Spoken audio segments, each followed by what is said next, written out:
Dans cette vidéo, nous allons introduire une nouvelle notion qui va être travaillée dans le prochain chapitre. Alors prenons une fonction f, une fonction simple, prenons par exemple la fonction f de x égale x au carré. Je sais que en dérivant f de x, j'obtiens f' de x égale 2x. Donc on dit que 2x est la dérivée de x carré. Maintenant la question c'est de quelle fonction faut-il partir pour, par dérivée, obtenir la fonction f de x égale x carré. Donc, qui faut-il dériver ici pour obtenir x carré? Donc du coup, nos connaissances sur les fonctions puissance nous font dire que on sait que lorsqu'on dérive une fonction puissance, on obtient une nouvelle fonction puissance, mais diminuée d'une unité. Lorsqu'on dérive du degré 2, on sait qu'on obtient du degré 1. Donc je sais qu'ici, pour obtenir par dérivée du degré 2, il va falloir que je parte du degré 3. Donc on sait déjà que dans la fonction que je cherche, il va nécessairement y avoir du x au cube. Donc je peux déjà écrire x au cube. Et maintenant, je regarde, je sais que la dérivée de x au cube n'est pas x au carré. En effet, lorsque je dérive x au cube, ça donne 3x au carré. Donc si je veux compenser l'apparition de ce coefficient 3, il va falloir mettre en place un coefficient qui va annuler l'apparition du coefficient 3. Donc le x3, je sais que le x3 est toujours annulé par une multiplication par un tiers ou par une division par 3. Donc ce que je peux faire au départ, c'est anticiper l'apparition de ce coefficient 3 par dérivée en insérant un coefficient qui va donc compenser ce coefficient 3 qui va apparaître par dérivée. Donc du coup, si au départ je rajoute ce coefficient devant un tiers, ou autre manière d'écrire, j'aurais pu écrire aussi x cube sur 3 divisé par 3 fois un tiers, c'est pareil. À ce moment-là, la dérivée de x au cube, ça fait 3x carré, et la dérivée de 1 tiers de x au cube, ça donne 1 tiers fois 3x carré. Donc ça donne bien x au carré. Du coup, grâce à ce coefficient 1 tiers, je fais disparaître le coefficient 3 qui était apparu ici. Donc du coup, pour obtenir x au carré, il faut donc dériver 1 tiers de x au cube. Donc, on dira que x au carré est la dérivée de 1 tiers de x au cube.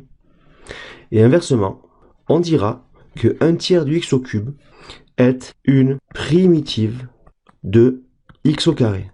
Et cette primitive est une fonction que l'on notera souvent grand f de x. Du coup, au départ, on avait dérivé x carré pour obtenir 2x. Donc 2x était la dérivée de x carré. Donc on pourrait dire aussi que x carré est une primitive de 2x. Alors pourquoi dire une primitive et pourquoi ne pas dire la primitive? Donc en effet, si je veux obtenir 2x par dérivation, il faut partir du x carré. Mais je sais qu'il y a possibilité de trouver une autre fonction g qui a pour dérivée 2x. Pour obtenir 2x, il faut nécessairement partir du x carré, mais on sait que si on ajoute par exemple une constante 3, ben la dérivée de 3 s'annule, donc la dérivée de la fonction g est aussi 2x. Donc c'est pour ça qu'on va dire que g, la fonction g, est une autre primitive de la fonction 2x. x carré plus 3 est une autre primitive de 2x. Donc en fait, la notion de primitive n'est pas unique. Une fonction admettra une infinité de primitives. Dès lors qu'on connaît une primitive d'une fonction, il suffit qu'on ajoute n'importe quel type de constante, on est sûr qu'on obtiendra la même dérivée. Donc une fonction admettra une infinité de primitives. Regardons maintenant d'autres exemples. Si je prends f de x égale x au cube, alors f' de x sera égal à 3x carré. Donc 3x carré est de la dérivée du x au cube, et x au cube est une primitive de 3x carré. Et maintenant, si j'essaie de trouver une primitive de x au cube, donc on est avec une fonction puissance 3, donc il faut forcément partir, donc je l'appelle grand f, il faut donc partir de x puissance 4, puisqu'on travaille avec des puissances, donc il faut partir d'une puissance supérieure pour obtenir de la puissance 3. Et donc je sais que la dérivée de x puissance 4 n'est pas tout à fait x au cube, puisque c'est 4x au cube lorsque je dérive x puissance 4. Donc du coup, je vais prévoir au départ un coefficient qui permettra de compenser l'apparition par dérivation du coefficient 4. Donc il suffit de compenser le x4 par 1 quart. Donc la dérivée de 1 quart de x puissance 4 va donc donner 1 quart fois 4 x puissance 3, donc x puissance cube. Donc 1 quart de x puissance 4 est une primitive de x puissance cube. Si je prends maintenant f de x égale e de x, l'exponentielle, la dérivée de e de x, on sait que c'est e de x, Et donc du coup ici une primitive de l'exponentielle. Donc qui faut-il dériver pour obtenir e de x? C'est e de x aussi. Donc une primitive de l'exponentielle, c'est bien e de x. Encore un autre exemple, si je prends la fonction inverse, f de x égale 1 sur x. Je sais grâce aux formules que la dérivée de 1 sur x, c'est moins 1 sur x carré.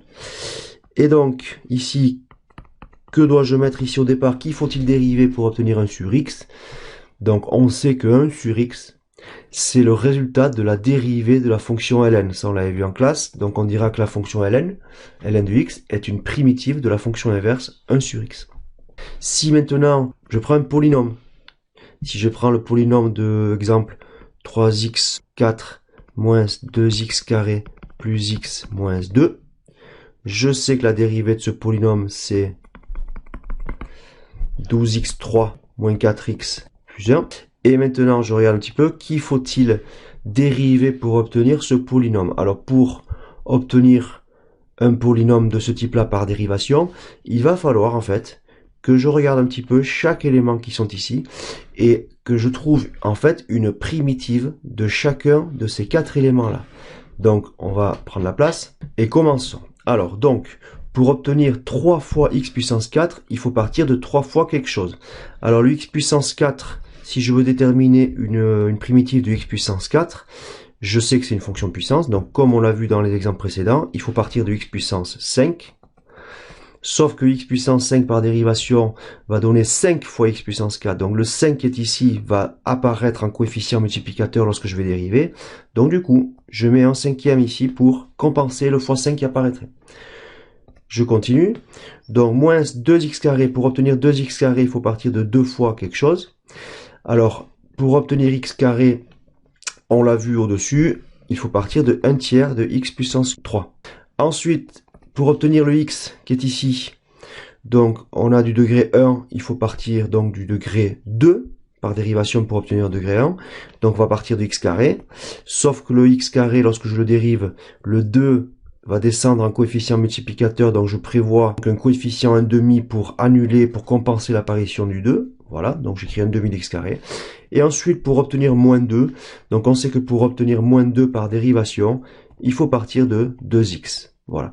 Donc voilà l'écriture d'une primitive, donc on va ranger un petit peu. Donc ça donne 3 fois 1 cinquième, ça donne 3 cinquièmes de x puissance 5, moins 2 tiers de x puissance 3, plus 1,5 de x carré, moins 2x. Donc voilà donc une primitive de la fonction petit f. J'aurais pu éventuellement ajouter une constante. Si j'ajoute n'importe quelle constante ici par dérivation, elle va disparaître, donc j'obtiendrai quand même petit f ici. Donc voilà pour la notion de primitive que l'on va de suite mettre en forme dans la leçon en donnant la définition que l'on a décrite ici. Donc, voilà la leçon que vous aurez sur la notion de primitive de fonction. Dans la notion de primitive, définition, j'appelle petit f une fonction définie sur l'intervalle i. Donc une primitive grand f de la fonction petit f sur l'intervalle i, ça va être une fonction dérivable sur l'intervalle i, telle que, alors quel est le lien entre les deux? Grand f sera une primitive de petit f si, lorsque je dérive grand f, donc grand f' de x, j'obtiens petit f. Donc le petit exemple ici qu'on va faire de suite, on propose ici une fonction grand f qui était la forme 2 tiers de x racine de x, et en fait il s'agit de prouver que grand f c'est bien une primitive de la fonction de référence racine carrée. Donc je vais vérifier que grand f est une primitive de petit f en dérivant grand f, et en dérivant grand f si j'obtiens petit f, ça permettra de donner donc la conclusion que grand f est une primitive de petit f. Alors grand f ici je vais la dériver, j'observe bien la forme, on a ici une forme du type u fois v, donc je vais appliquer la formule de u fois v. Donc u est 2 tiers de x, donc u' ça va être 2 tiers, fois v, donc 2 tiers de racine carrée de x, plus u 2 tiers de x fois v'. Donc là, la dérivée de racine carrée de x c'est 1 sur 2 racine carrée de x, et je vais au bout du calcul, donc ça donne 2 tiers de racine carrée de x. Alors ici nous avons 2 tiers de x. Alors le 2 qui est ici avec le sur 2 en bas vont pouvoir être simplifiés. Je vais me faire monter le x sur la fraction, donc ça va donner plus x sur, et en bas au dénominateur j'ai 3 fois racine carrée de x. Alors donc, du coup, de la même manière, je peux faire monter la racine carrée au départ de racine carrée de x sur la fraction. Donc je n'ai pas du tout encore racine carrée de x ici, ça veut dire qu'il faut que j'aille plus loin dans mon calcul. Donc ici, on va réduire au même dénominateur. Donc on a sur 3 d'un côté et sur 3 racines de x de l'autre. Donc on va multiplier la première simplement par racine carrée de x, en haut et en bas, pour avoir 3 racines carrées de x des deux côtés. Je peux donc rassembler. Alors racine carrée de x fois racine carrée de x, c'est racine carrée de x au carré.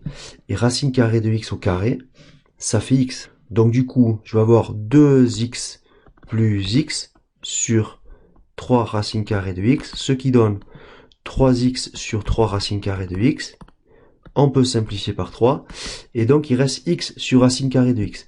Donc on va faire ce qu'on a fait ce qu'on a dit tout à l'heure, c'est-à-dire qu'on a vu que le x, cet x qui est ici, était le résultat de racine carrée de x fois racine carrée de x. Donc du coup, je peux écrire que x c'est racine de x fois racine de x sur racine carrée de x. Et ici, les racines carrées de x peuvent s'éliminer, et j'obtiens en fin de calcul racine carrée de x. Bon, donc c'est un travail un peu technique ici, mais c'est pas grave, on va juste conclure qu'on a bien obtenu ce qu'on voulait. On peut donc dire que grand F est une primitive de petit f. Voilà. Et pour terminer cette vidéo, nous allons juste donner la petite propriété qu'on a abordée dans l'introduction, lien entre deux primitives. Le théorème dit que si f petit f est une fonction définie sur l'intervalle i, et si grand f est une primitive de petit f, alors f, on pourra dire que f admettra une infinité de primitives sur l'intervalle.